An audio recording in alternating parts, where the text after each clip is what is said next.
अतिमुसळधार पावसामुळे मराठवाड्यातील अनेक जिल्ह्यांना महापुराचा विळखा पडला आहे।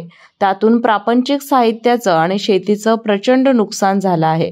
अशा पूरग्रस्तांसाठी भारतीय जनता पार्टी आणि खासदार धनंजय महाडिक यांच्या वतीनं मदतीचा हात पुढे करण्यात आला आहे। आज सोलापूरसह मराठवाड्यातील पूरग्रस्त नागरिकांसाठी जीवनावश्यक वस्तूंचे किट घेऊन ट्रक रवाना झाला। सुमारे 50 लाख रुपये खर्चून मानवतेच्या भावनेतून पूरग्रस्तांना उपयोगी ठरेल असे दैनंदिन वापराच्या वस्तूंचे किट पाठवण्यात आल्याची माहिती खासदार धनंजय महाडिक यांनी यावेळी दिली। अतिवृष्टीमुळे मराठवाडा आणि सोलापूर, बीड, जालना या भागामध्ये खूप मोठ्या प्रमाणात गावांचं, शेतकऱ्यांचं नुकसान झालेलं आहे। या अतिवृष्टीमुळे अनेक लोकांचे संसार उद्ध्वस्त झालेले आहेत, शेत वाहून गेलेले आहेत, पिकांचं मोठ्या प्रमाणात नुकसान झालेलं आहे, जनावर वाहून गेलेले आहेत आणि नदीकाठी राहणाऱ्या नागरिकांची घरामध्ये पाणी शिरल्यामुळे घराचं, प्रपंचाचं मोठ्या प्रमाणात नुकसान झालेलं आहे। सर्व साहित्य त्यांचं वाहून गेलेलं आहे। भारतीय जनता पार्टीच्या वतीनं आमचे नेते सन्माननीय देवेंद्रजी फडणवीस साहेब यांनी या सर्व भागाला भेटी देऊन शासनाच्या वतीनं सर्वतोपरी मदत करण्याचं काम सुरू केलेलं आहे।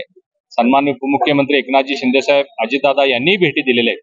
परंतु भारतीय जनता पार्टीचे पदाधिकारी म्हणून कोल्हापूर जिल्ह्यातून दातृत्वाची मदत करण्याच्या दृष्टिकोनातून भारतीय जनता पार्टी आणि महाडिक परिवार यांच्या वतीनं आम्ही 5,000 कुटुंबांना 50 लाख रुपये सहायता निधी आणि त्या माध्यमातून एका कुटुंबाला 2 महिने 3 महिने पुरेल अशा पद्धतीचं घरगुती साहित्य, ज्याच्यामध्ये धान्य आहे, तेल आहे, साखर, मीठ, चटणी, मसाले, त्याचबरोबर कांदा, बटाटा, गव्हाचा आटा, ब्लँकेट, साडी, बेडशीट, टॉवेल। त्या ठिकाणी काही लोकांचे फोन आले होते की मच्छर मोठ्या प्रमाणात झालेले आहेत, तर त्या कॉईल ज्या असतात त्या गुड नाईटच्या कॉइल्स, सॅनिटरी नॅपकिन्स, असे एक किट एका कुटुंबाला पुरेल अशा पद्धतीचे 1500 किट्स आज आपण इथून रवाना करत आहोत। 3 दिवसापूर्वी अमल माडिक साहेबांनी एक ट्रक पाठवलेला होता, त्यामध्ये 1500 किट गेले होते।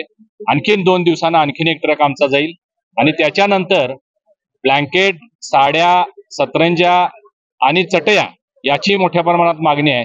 त्याचा एक ट्रक आम्ही कोल्हापुरातून पाठवत आहोत। कोल्हापूरनं नेहमीच दातृत्व आपलं दाखवलेलं आहे। आपल्याला संकट नवीन नाही आहे, महापूर नवीन नाही आहे। आपल्या भागात कधी महापूर आला तर आपल्या मोठ्या प्रमाणात मदत लोक करतायत। मी तमाम नागरिकांना कोल्हापूर जिल्ह्यातील आवाहन करतो की आपण सगळेजण दिवाळी खूप मोठ्या प्रमाणात साजरे करत असतो प्रत्येक वर्षी। गोडधोड असते, मिठाई असते, लोकांना गिफ्टिंग करतो। या वर्षी मात्र आपले समाज बांधव अनेक मोठ्या प्रमाणात शेतकरी अडचणीत आलेले आहेत।